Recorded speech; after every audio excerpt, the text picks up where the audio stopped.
Hey guys, it's Timmy, and this is Flickering Unlimited. So if you probably noticed here on the channel, I like to create my own graphics, whether that's for a Raw or a SmackDown or a pay-per-view. I don't like to usually just go to WWE's website or something and then just grab the graphic they used and use that. So I create my own.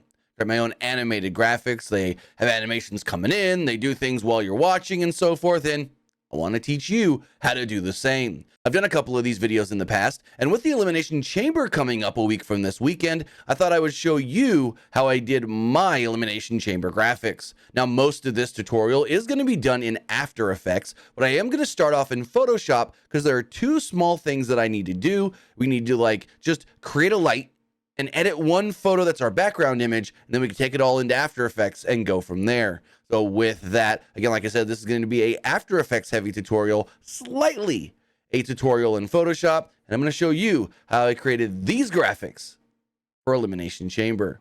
So the first thing we're going to do here in Photoshop is we're going to open a new project, I guess you can call it. I call it composition, project, whatever you want to call it. And it needs to be 1920 by 1080. That is HD video size. Now, what we're going to do is we are going to make a light coming up from the bottom of your project here, the bottom of your window.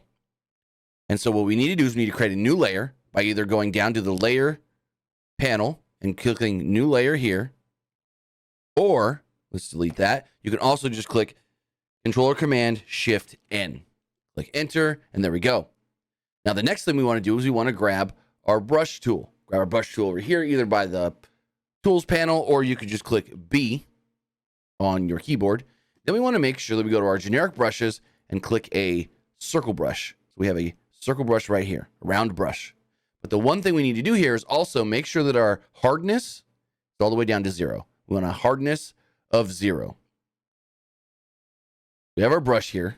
Before we do anything, we want to change the color. We want a blue light. So I'm going to get a blue light here. I'm going to go I'm going to have this light here. And the next thing you want to do is you want to make your brush bigger than your composition, bigger than your project window. So you can do that by using the bracket keys. If you use the closed bracket, it's going to make your brush smaller. If you use the open bracket key, it's going to make your brush bigger. We're going to go quite a ways bigger till you almost can't see it. And then what we need to do is we need to zoom out, because you want this light to come from the bottom. And if you don't zoom out, it's going to disappear like that. We also need to turn off our bottom layer, and then we need to down close to the bottom of your comp just once or twice. Boom, boom. That's it. That's going to be our light coming in when we take it to After Effects. You then want to save this as a PNG and go from there. Now, the one other thing we need to do, and this all depends on what image you're using for your background, is we want to prep our background. So I'm going to grab my image that I'm using for the background. I'm going to drop it here in Photoshop right here. Just drop it up top. It's going to make it its own new project. As you see, this is a top-down view of the Elimination Chamber. Don't remember exactly where I found this image. I found it many, many years ago. And remember, I forgot to say this earlier, but all files we use, all project files and assets, will be available on our Patreon, patreon.com/PWUnlimited. So you want to unlock this bottom layer. And now with this image, as you see up here, it says gray. It's set as a gray color right now. Color mode is gray. We want to open that up to RGB. Then we want to create a new layer. Again, you can do that by Control Command Shift N. We want to set that to multiply. You then want to fill that layer with blue, or whatever color you want your background to be. You can do that by hitting Alt Backspace. Now, Alt Backspace is going to fill your empty layer with whatever your foreground color is. If you want to fill it with your background, you go Control Backspace. But we're doing our foreground, so we're going to go Alt Backspace.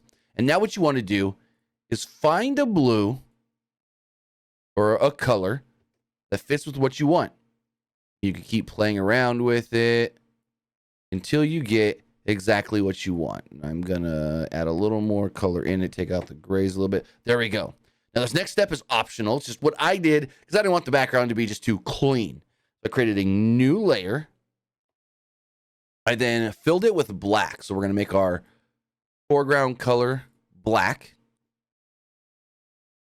I then went up to my filters noise, add noise.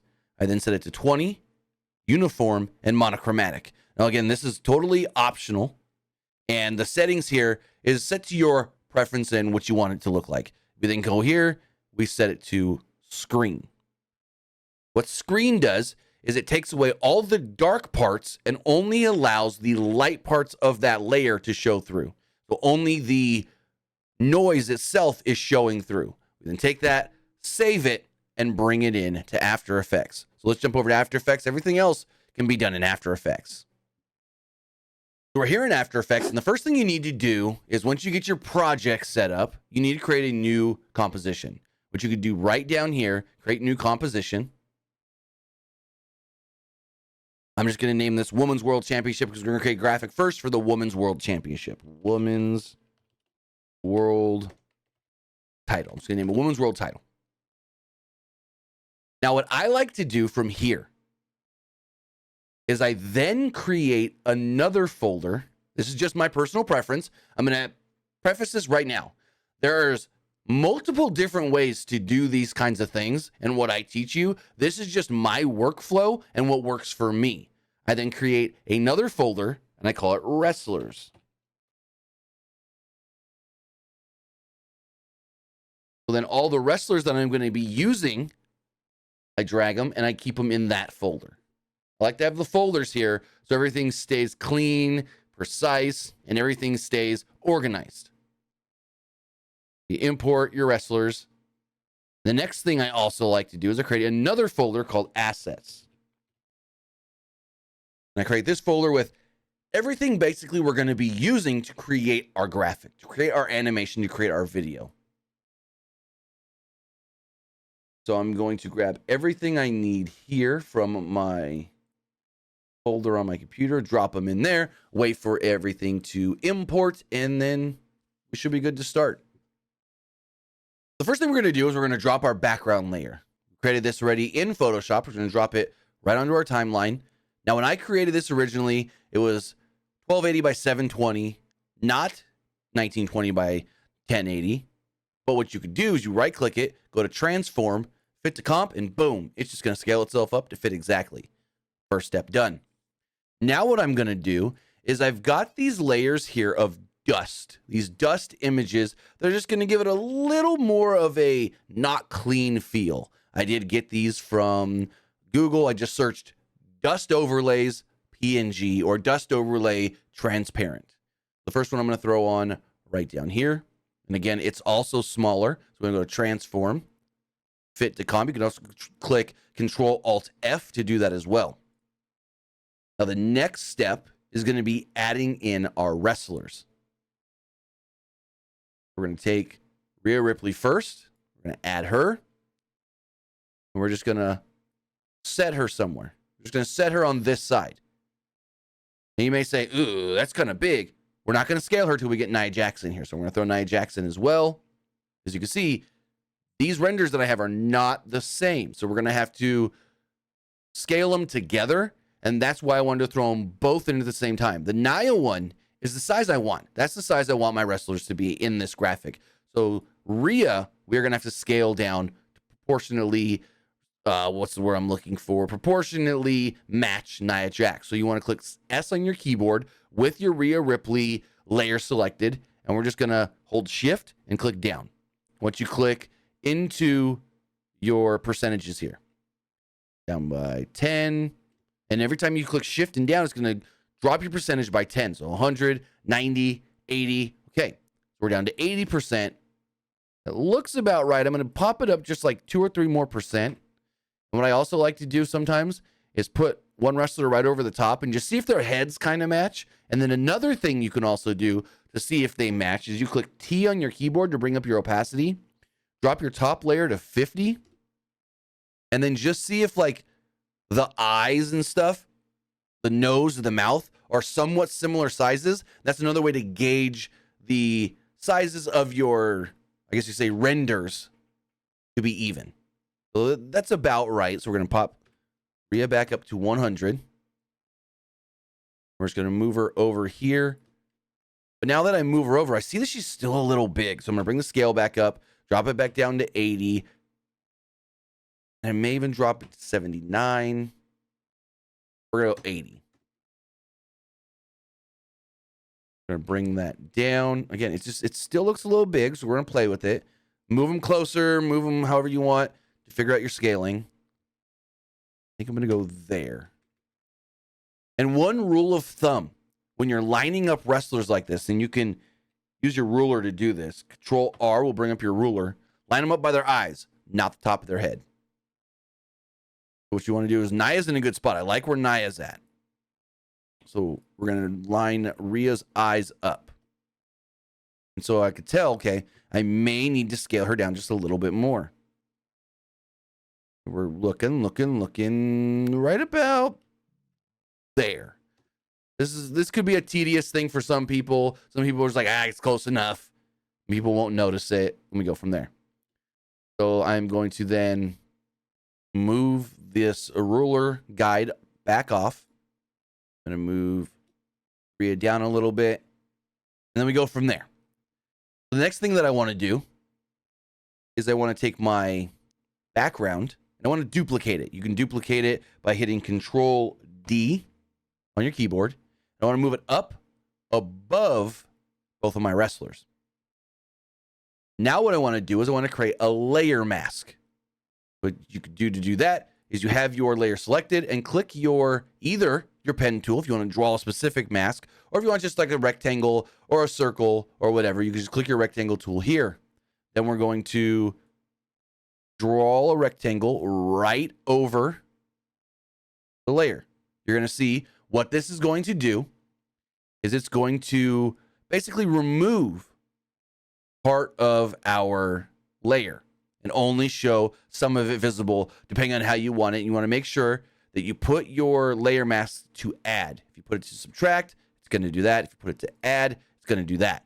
Now, I'm going to click my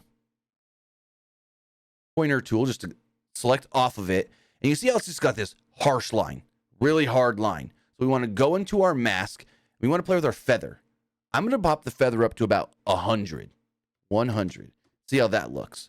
See, now it gives it more of a fade transition. I think it still needs more. I like to go by 50s or 25s. I'm even going to go 200. Now what I also want to do is I'm going to go back to 150 because I think our mask here is covering too much of our wrestlers. So then you want to click your mask path and with your arrows, just move it down. Again, this is all preference. Move it down till it's in a spot that you like. And there we go. Now, the next thing that we're going to do is we are going to create our light. We're going to take our light layer. We're going to drop it right above the top here. Again, it's too small. Right click, transform, fit to comp. Now what we are going to do, we're going to put the light in its own composition. So we are going to pre-comp it. Right click it, pre-compose, and I'm just going to name it light comp. That is then going to create its own composition. We're going to double click into it. And now what we want to do is create the flicker effect. This is actually very simple to do. All you want to do is click on your light layer, hit T for opacity, hold Alt on your keyboard, and hit your stopwatch. That is now going to bring up your expressions area. We are going to type in wiggle. Click enter. Now we're in the brackets. In those brackets is where we're going to put our numbers. I've already done the estimations here, and I'm going to go 550. Again, this is totally up to you how you want your flicker to look. I'm going to make my background non-transparent just so it looks, you guys can actually see what we're working with here. We're going to click play. And as you see, it's flickering. Now you can play with your numbers and figure out exactly how you want your flicker to be, because the first number is going to be basically how many times per second the flicker is going to go off. The second number is the intensity of the flicker. So now the second thing we need to do here is we need to duplicate this layer. Control D. I also want a light coming from the top, so we are going to rotate it. Click R on your keyboard, and for your rotations, just set it at 180 degrees. Boom. Now, if we take our playhead and go back to the start, we need to check to see if this is actually flickering together simultaneously at the same time, the exact same. If it is, that's not what we want. So we're going to click play and check it. Kind of is, kind of isn't. What I'm going to do is I'm going to offset this a little bit. I'm actually going to click on our layer, and I'm going to drag it down just a tiny bit. That way, it's not flickering the exact same. Also, I think the light is just a little too bright, so I'm going to select both, click T on our keyboard for opacity. I'm going to drop it down to 50%. Now, we have that there. We go back to our main comp, Women's World Title. We're going to set this. We're going to toggle our switches here at the bottom. We're going to take our mode. We're going to find a spot where we really see our lights. And you can either leave it just like this if this is what you want, or you can change your mode, maybe to an overlay, maybe to a soft light, maybe to a screen. It's all personal preference. I'm going to change it to overlay. Now, the next thing we're going to do is we're going to throw in our next dust. It's super simple. We're just going to throw in our dust number 3 here. We're going to make it bigger.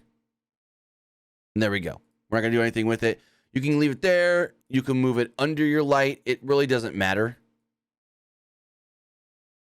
Now, the next thing we're going to do is we're actually going to create a, I guess you could say, effect on the background that is going to make it look like a moving grunge effect. So we do have some videos here that we're going to use, some video layers. And this one, we're going to go down.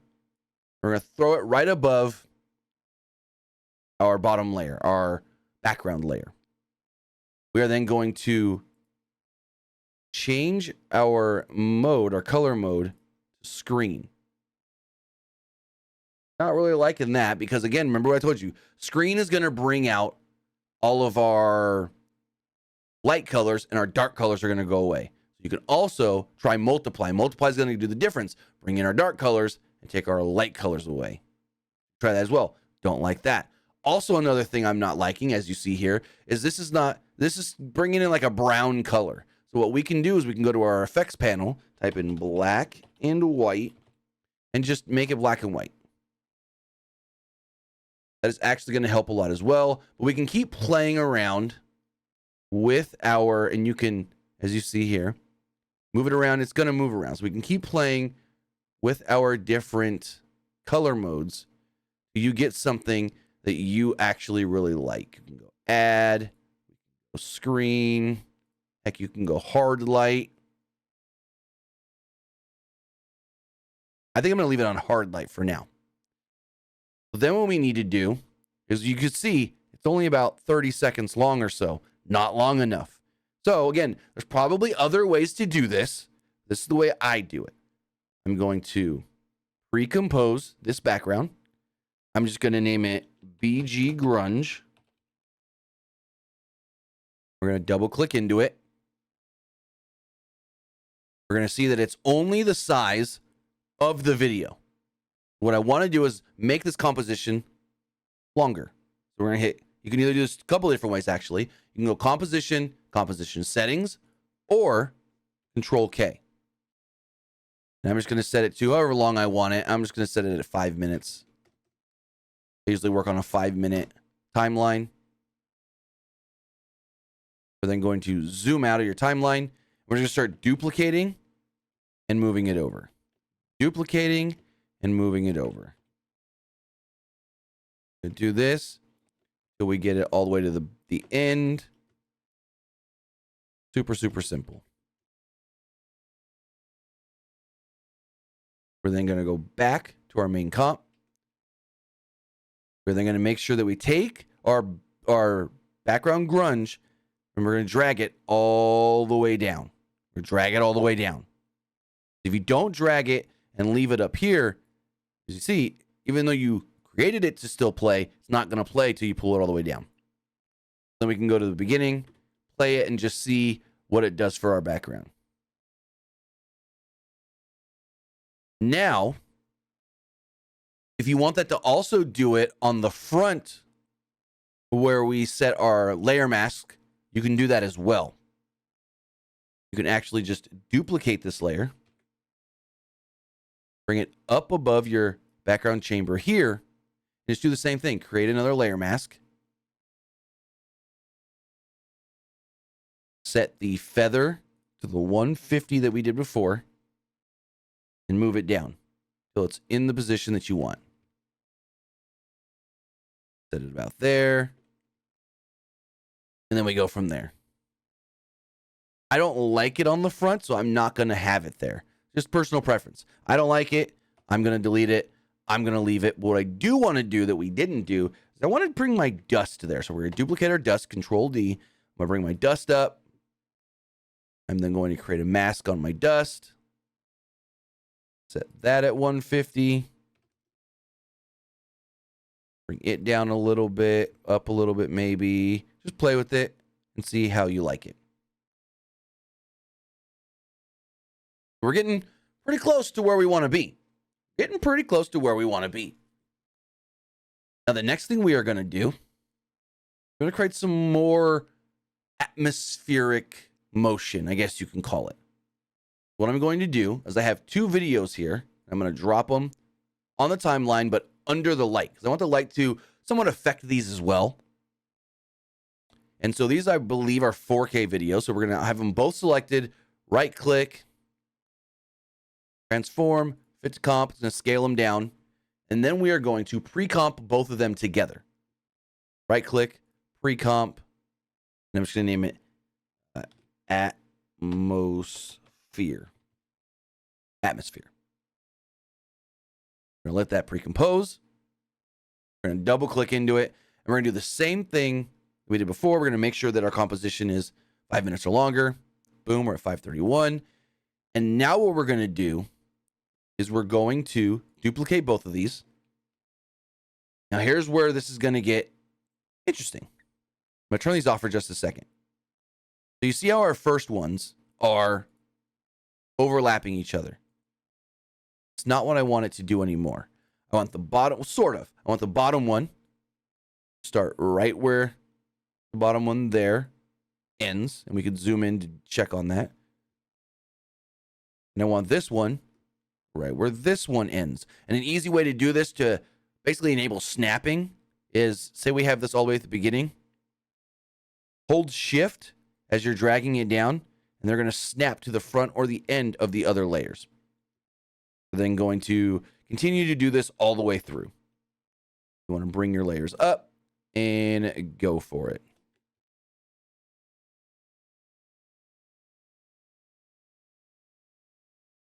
All right, so now that we have that finished, we're going to go back to our main comp. And you see how you can't see through it. We need to take those darks away, so we're going to change it to screen.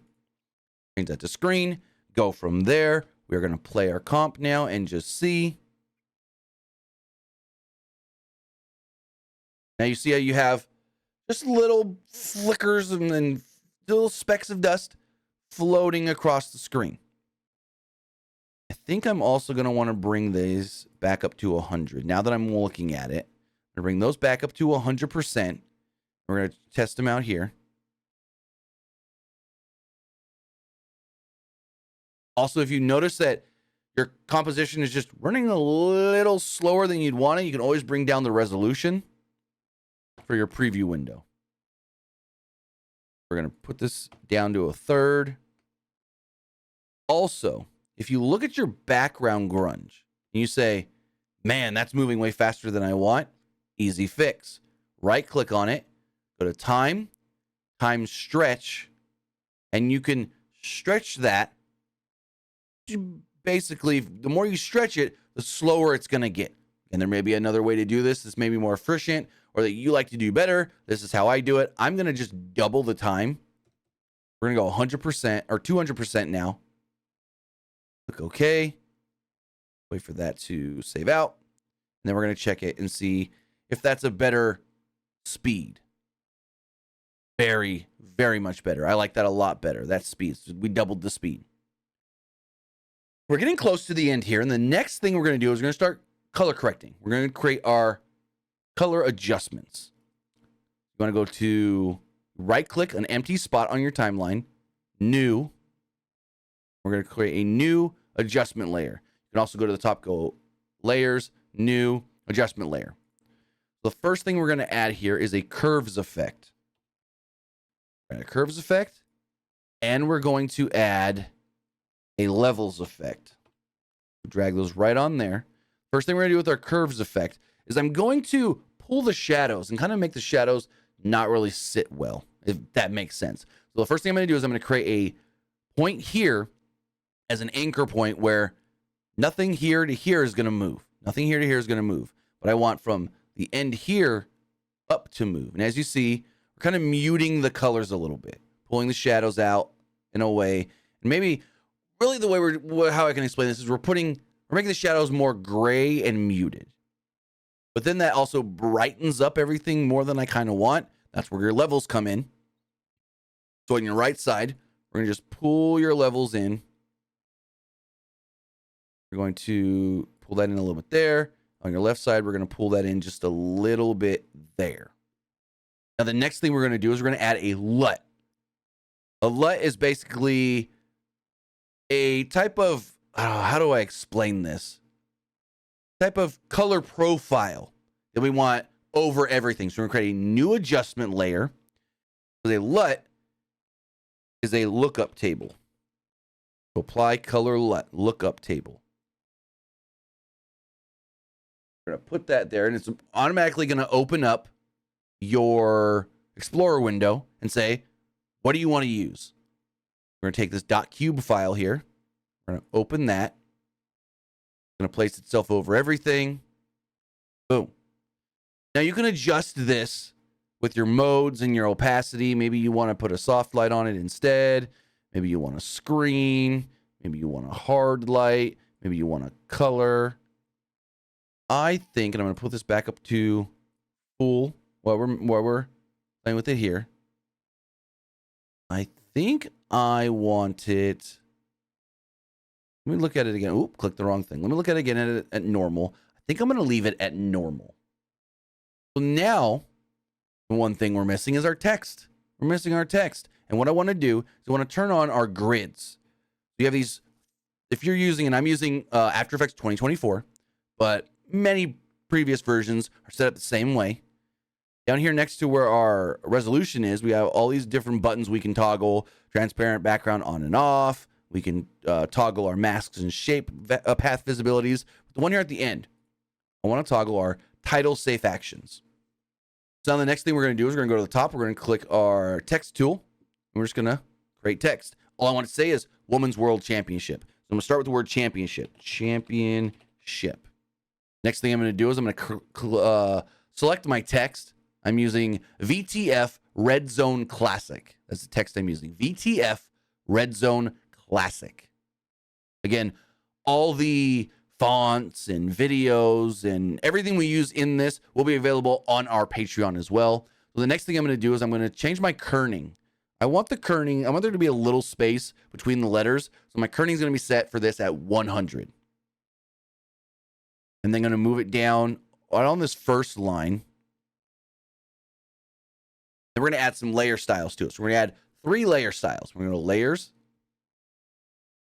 layer styles, a drop shadow, layer, layer style, gradient overlay, and layer, layer style, stroke. The first one we're going to mess with is our drop shadow. So the drop shadow blend mode to normal. We don't want it affecting anything behind it. We're going to keep it at black. We're going to set it to 100%.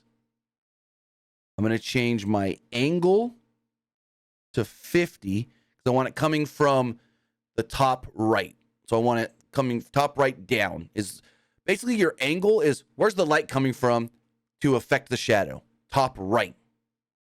50. We keep our distance at 5, our spread at 0, and our size we're going to drop down to 4. And you may say, hey, I don't see it anymore. And you can also turn your title safe actions off now for right now. You say, hey, I don't see no drop shadow. Well, we need to go play with our stroke. We're going to make our stroke a white color. I don't want just straight white, so I'm going to make it just a little bit of an off white with a little blue in it. We go F5, F9, FE. Oh, I did those wrong. Put the 5s and the F's in the wrong spots. F5, F9, F. There we go. I am then going to change the size of the stroke to 2. I'm going to change the position of the stroke to center. What center does, so you can have your inside, where the stroke only affects the inner part of the text. You can set it to outside, where it doesn't affect the actual text body itself, but outer edge of the text. Or you can do center, where technically it affects both. We want center. Now you can kind of start to see your shadow coming out. Finally, we're going to go to our gradient. And we're going to leave most of this just how it is, but we're going to edit our gradient. And so our first color is your bottom color. We're going to make that our blue color, 006, ACA.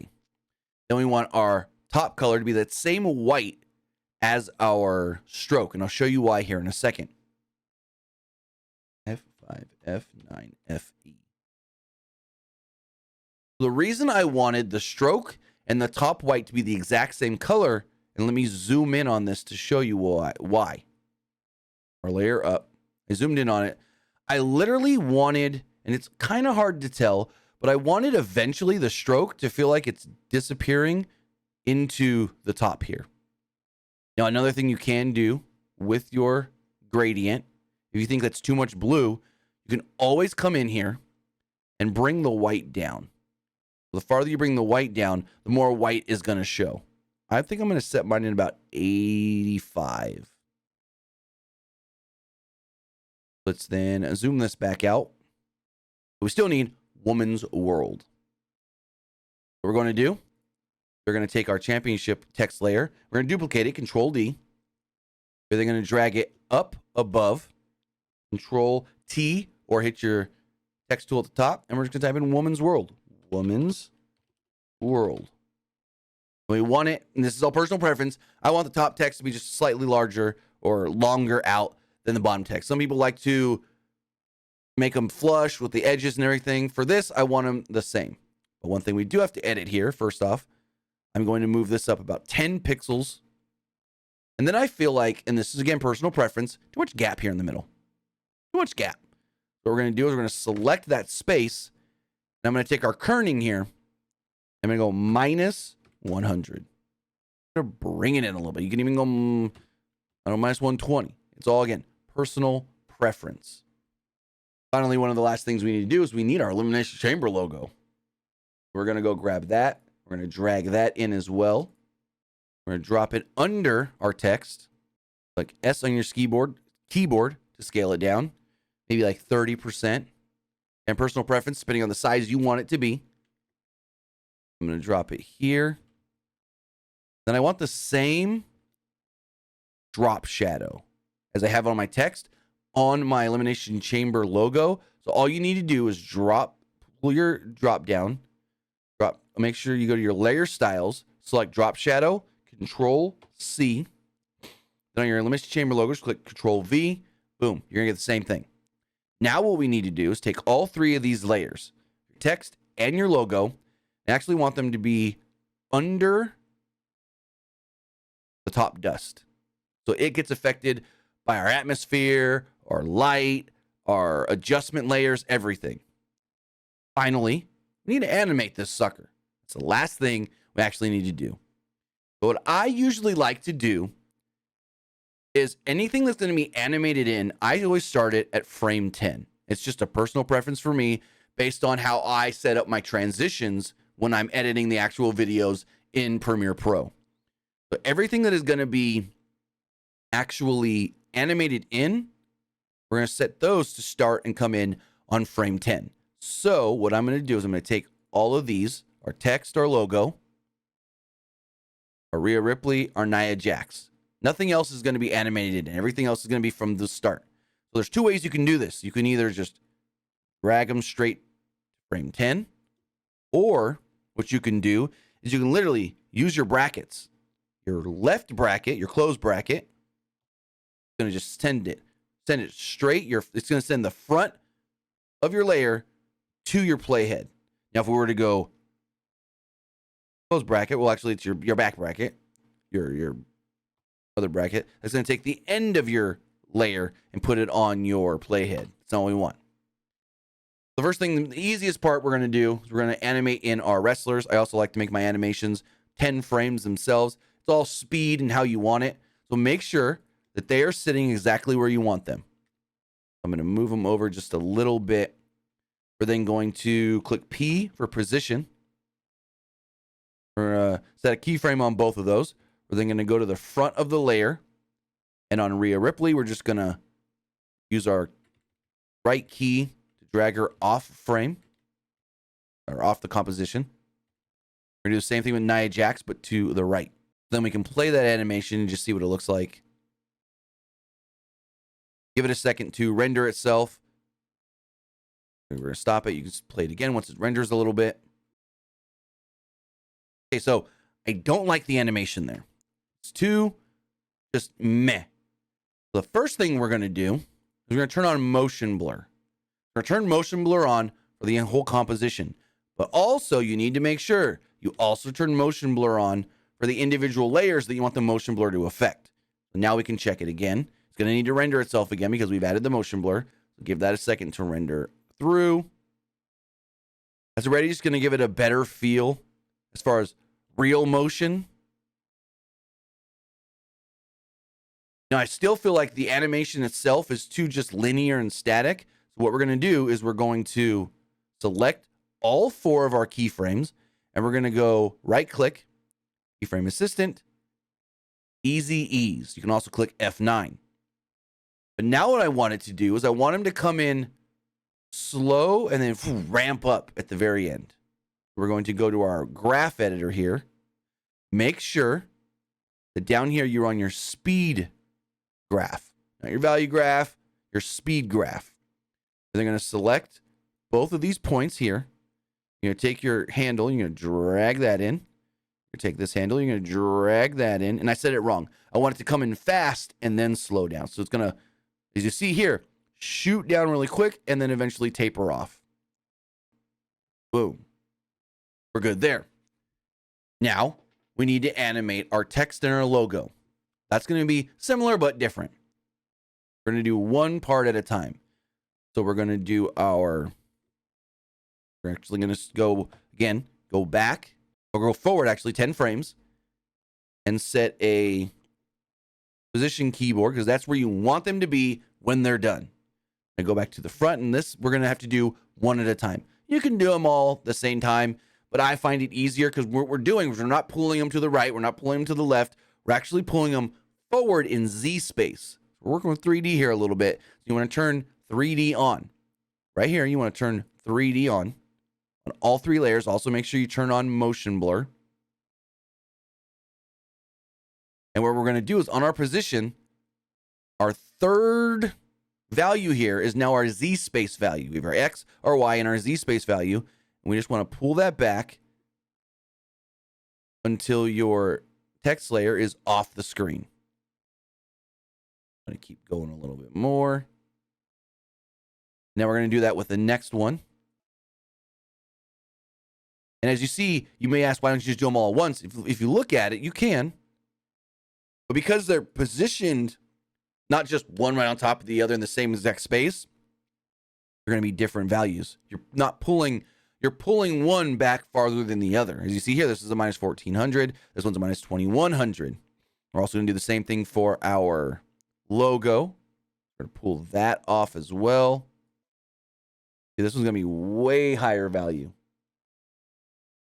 Then we're going to do the same thing as we're going to select all of our layers. But you may say, oh, I can't see them all at once. Easy fix.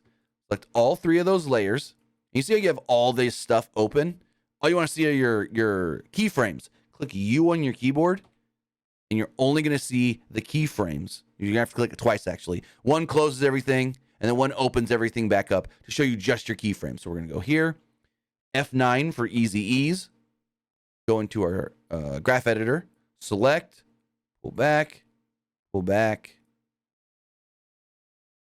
And now you see, once you start messing with the graph editor, things aren't going to be exactly how you want them. So then you're going to have to go in and pull some of these layers back again. Right now, it is only our woman's world layer, so that's good to see. Nope. The other one is as well, just a slight bit. So we're going to pull that one back a little bit as well. Pulling them back, and there we go. We're going to go to the front. We're going to check it out. Remember, it's going to render itself first, and then it's going to go. If your computer's fast enough, it can just show it to you in real time with the rendering all at the same time.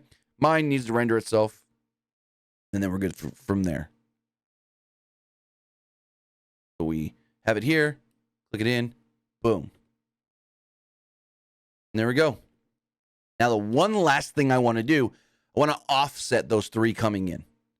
I'm just going to offset them by like 2 frames. So if you want to move your playhead just 1 frame at a time, it's your page up and your page down. So we're going to go page down 2. And we want, so the Elimination Chamber logo is behind our text. So we want that to come in first. Then we want Woman's World to come in next. We're going up to down. Go 2 more frames. Pop that over. And there we go. We'll play that again. Boom, there you go. Now, here is a tip that I can give you. If you don't like, and look at how our stroke is being affected with the motion blur. So if I turn motion blur off, the stroke is no longer being affected by the animation. But when we turn motion blur on, the stroke is in a not so flattering way.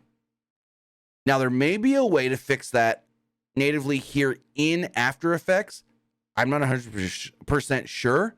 What you could do is create these text layers individually in Photoshop and then bring them over as a PNG, and that's not going to happen. That is another thing you can do, is you can create them in Photoshop, bring them over, and then boom, it's not going to be affecting the stroke and stuff like that. And I can show you how to do that. Well, at least how it would look. If I turn these off, and I turned too much off, I had too much selected. You turn off those 2 layers, right? And you bring in the text. So basically, you create the text in Photoshop the exact same way we created it here in After Effects, hence why I'm not going to show you a tutorial there.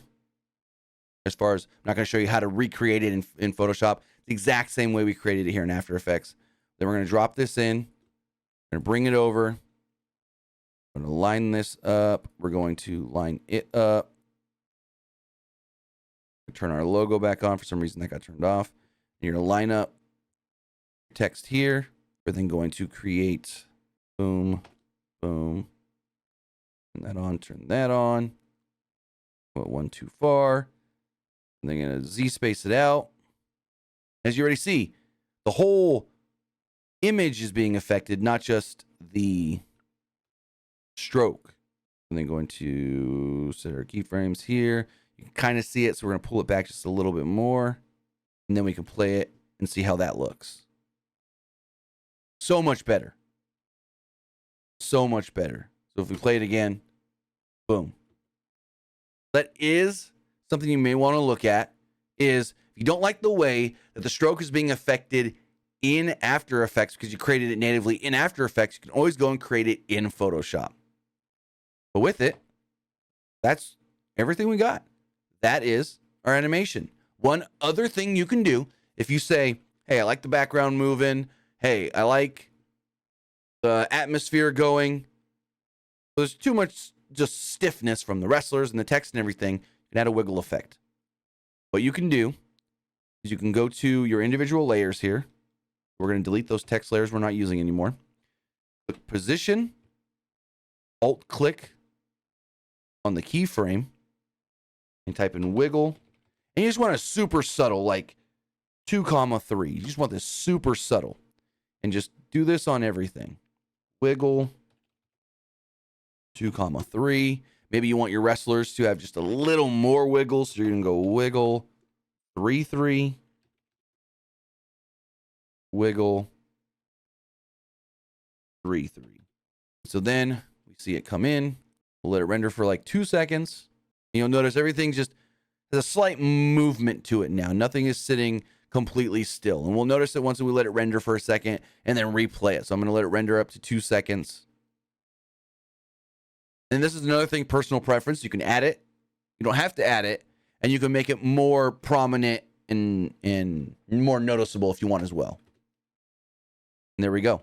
That is, I created my graphics, Elimination Chamber. Now, I will be doing a second video that will come out later this week that shows you how I created my Elimination Chamber graphics for the Elimination Chamber match. Now, that is going to have a little more to it. You're going to have to download a free plugin that is called Saber, and that is going to create the, I guess you could say, the like lightning effect almost that comes up and separates our wrestlers and everything. I will do another tutorial to show that as well. But with all of that, let me know your thoughts in the comments below on the Elimination Chamber graphics that we did create here in Photoshop and After Effects. If you do have any questions, you can leave them down below, or you can hit me up on Twitter, whether that is at PWUnlimited or at TimmyBuddy. With that, guys, have a great time, and we'll see you next time.